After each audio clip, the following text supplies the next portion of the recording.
Hai guys, Assalamualaikum. Hari ni aku nak share sikit lah video macam mana nak jaga kucing yang telah disunatkan, especially betina lah.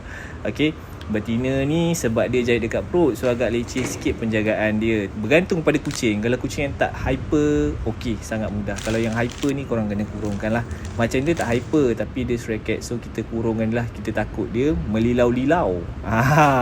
Tengok first time pakai tofu, kencing pun berdiri atas cat litter box. Dia ada 2 ekor anak. Ni salah seekor yang teruk juga. Dia ada masalah flu yang teruk, yang sakit mata. Ni dalam proses lah nak sembuh. Ni orang rumah saya yang jaga. Ibu dia saya jaga. Anak dia ibu orang rumah saya yang jaga.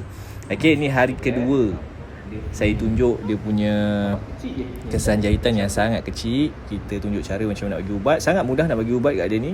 Tak garang, tak agresif. Nampak letak dalam mulut terus telan.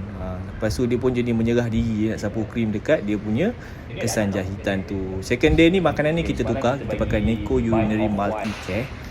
So far tak ada masalah pun. Bagus, makanan ni bagus untuk urin dia. Nak kawal berat dia pun boleh. Jaga buah pinggan dan pudi kencing. Macam biasalah, Bos Oyen, Ketua Warden mesti nak tengok. Alright. Settle sampai situ saja. Nanti kita akan sambung next video.